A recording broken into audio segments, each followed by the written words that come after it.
What's going on, good people? Welcome back to North of the Lake with Money Mon. I have a very special guest today. He is running for District 37, Louisiana Senator. Today, I have with me Ivan Scioneaux. How you doing this morning, brother? I'm doing good, and yourself? I'm doing pretty well, man. Once I seen, first of all, it's like your age stuck out, obviously, right? They say, well, he's 21 years old, and I was inspired by it because it takes a lot of courage to run for office, especially at your age, man. Tell us about yourself. Tell the voters, let the voters know who you are, where did you grow up, where did you go to school, and Okay. Well, as you stated before, my name is Ivan Scioneaux, and I'm a candidate running for Louisiana State Senate, District 37. Originally from New Orleans, but my mom and I moved to Hammond when she was remarried in 2009. Went to Hammond, West Side, Hammond Junior High, hey, and for high school, I went to Ponchatoula High, graduated Ponchatoula High, and thereafter I joined the Louisiana Army National Guard, and I'm still serving in the National Guard. And thereafter, I started working with a life insurance firm. Been with them since, and I'm actually studying to get my securities license in the same time. So, uh, and of course, my age. That's everyone asks about that. I'm 21 years old. I actually just made my birthday last Sunday. So yeah. man, that's great for me, brother. I'm only 30 years old myself. I'm not too much older. I'm old enough to be a big brother at least, but um, you know, you said Ponchatoula, man. I'm gonna let you slide on that. I went to Hammond High School, so I'm gonna let you slide on that one, man. But I went to Hammond West Side as well. So we have something in common. But as far as age, man, let the people know why your age shouldn't be a problem. Um, Really, for me, my age should not be a problem because when you look at qualified candidates, and more so in this time period, you're looking for someone who is not politically attached already or to the inside, trying to grease their pocketbook pretty much, and that's something that I'm really not too much concerned about because I don't have a interest in this at all. This I'm merely doing this for the benefit of my community. So. And that's what's most important, man. That's what we need. We need leaders who don't have their own self-interest, attached to their policies, and that's one of the things that I admire by any politician, the ones that's truly for the people. And so you are running for District 37. What does District 37 encompass? What geographical boundaries, if I must say, does that include? So there's a couple of cities that are in there. That's all of Hammond, um, Independence, Albany, Ponchatoula, Madisonville. It goes all the way over to Mandeville. Everything south of 22, all the way over to the west side of the approach. Um, it goes over to the Livingston Parish line in Springfield, but it doesn't encompass Springfield. And then it moves north, following I-55 all the way past what is that, A Meat, but the city of A Meat is not in it. The outer portion where the Highway 1045, 1046, and Highway 16 where they meet, that's in it, and it follows the parish line all the way to St. Helena. So pretty big size district. That's a pretty nice size. I didn't realize how big of an area Yeah. that District 37 covers. I'm a little surprised by that, to be honest with you. So that's definitely some information that I think the people will appreciate. Um, and just, man, at your age, man, what inspired you to run for Louisiana Senator? So all my life I wanted to be a police officer, and it was about 2015, 2016 when I started to revisit my decision a little bit more. Um, I still wanted to, to be able to help people and influence the community in the right way. And dealing in law enforcement, sometimes you deal with people in there when they're not at their best. That's So right. I said, why not? be able to help them with on the policy level rather than and actually enforcing the policy. So that's what pretty much made me change my decision. And I had a lot of teachers in high school tell me you need to pursue this way because it could be more beneficial to you. So I respect that. I respect that because a lot of times, a lot of times we want to, enforce things, but we don't want to be a measure of preventing certain things to happen. You understand what I'm right. saying? So Hmm. I definitely like what you said there, man, because I think we have to catch, especially with our kids here in our area. We need to have something to prevent them from getting into certain situations. And I do respect your stance on that. What policies would you like to see changed and why?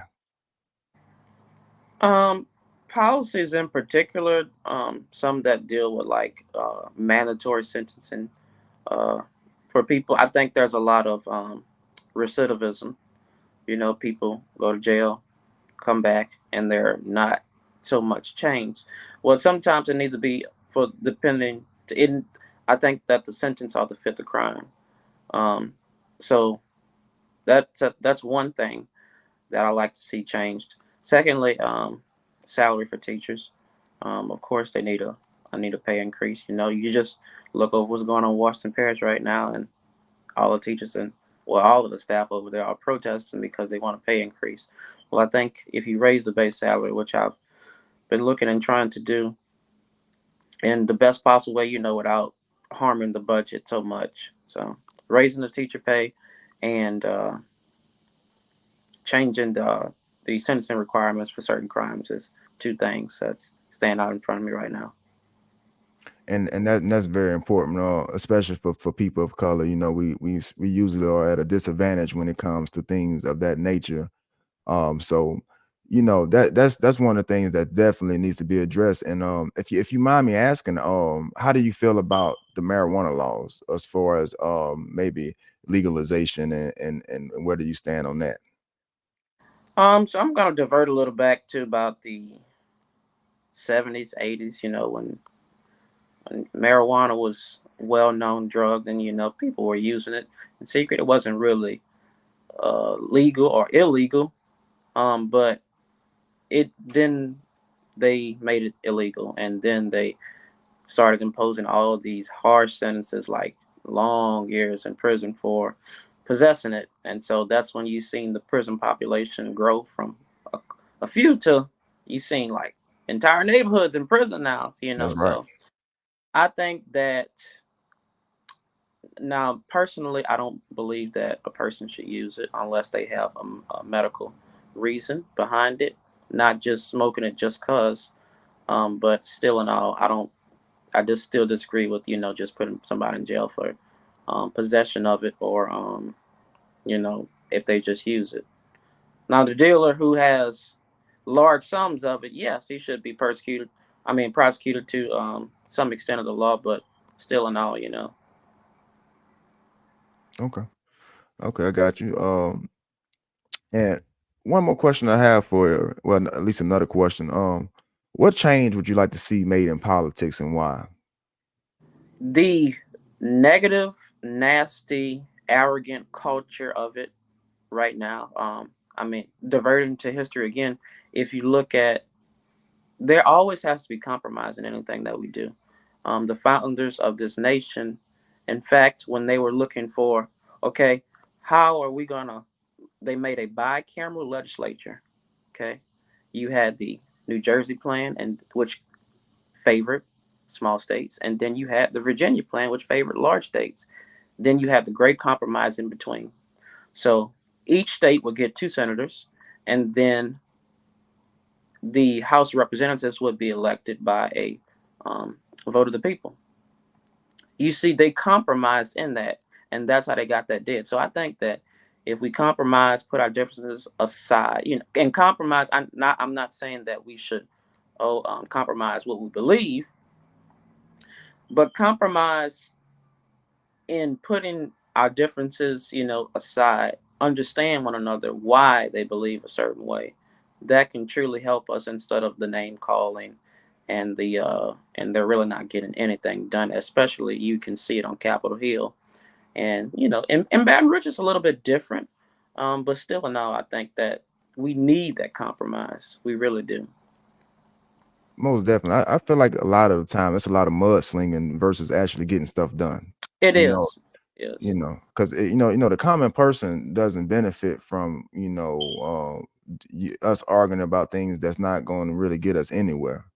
And I can definitely relate to that, man, because this day and age, people are starting to feel like politics is not anything that we can count on, or politicians, they feel now that politicians are, Yeah, you get what I'm that's saying. exactly how they feel, because they feel they've been. If you look at some of them, not all, some of them really, they're not arguing for the people. They're not arguing for themselves. They're arguing for lobbyists. That's right. Lobbyists support their income. So I mean, if somebody supports your income, you're gonna do whatever is That's necessary to right. keep that income coming in. That's So right. And I don't think that's what I people don't like to see. and I don't think people really understand how lobbyists influence politics. I don't think It the it average is person, yeah, it it it will- it requires you, the job requires you, and whether it's a federal level, local level, or state level, it requires a person to be independent and self-thinking. I mean, because it is so easy to get caught up in the whirlwind of that, most of definitely. being influenced by a lobbyist. So, Most definitely. We see it all the times with the super PACs and things of that nature, hmm and national politics. But when you're elected, we're gonna speak things into existence. That's what I do. I speak everything into existence. When you're elected, what would be the first thing you do once in office? well, when I'm elected, first thing is take the oath, of course, and after you take the oath, in 2024 we'll be going right into a budget year. So it'll be dealing with the budget, and things of that nature, and hopefully, that so you once you're elected, you get appointed to two. You can get appointed to a couple committees, and hopefully I'll be able to have the opportunity to serve on the Senate Finance, which is very powerful. They deal with all the money, and on the House side, it's House Appropriations. They deal with the money also, and then you have the Judiciary Committee, which they deal with everything that involves the law. So district attorneys, family court, district courts, parish courts, all of those things are involved in judiciary. So looking at taking an in-depth look at legislation that has been proposed by others, and trying to see what can be changed is one of the first things I would do if elected. Okay, okay. Why should voters vote for Ivan? Like, why? Give the voters a reason why they should choose you over the other candidates for District 37 for senator. First and foremost, I'm an outside candidate. Like I said, like I mentioned earlier, I do not have a divided interest in any of this. Just think about it. Well, back up a little bit. First, 21 years old. Um, you know, a 21-year-old usually around this time is probably on the beach enjoying a margarita somewhere. Yes, sir. I can't. but I can tell you what I was doing at 21.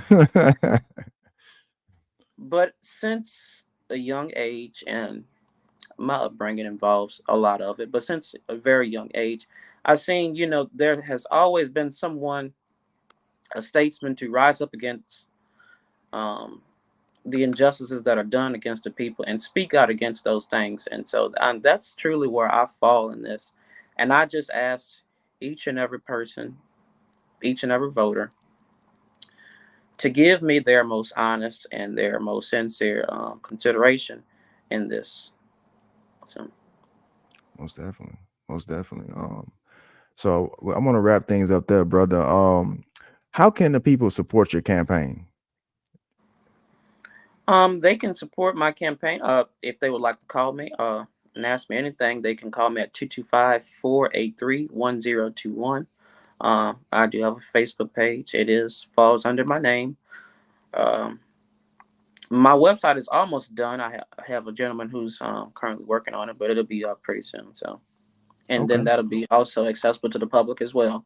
Um, on my Facebook page, there's a link to my platform, and that pretty much has everything my website is going to have on it, which is my bio, why I'm running, and different. I've taken about 20 major topics and given my opinion on them also. So that is also accessible on my Facebook page to them at the link, so they can look at that also.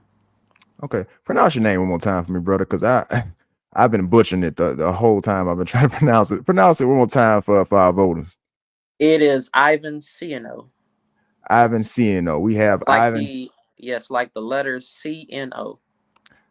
Ivan Cieno. We have Ivan Cieno. He is running for District 37 state senator.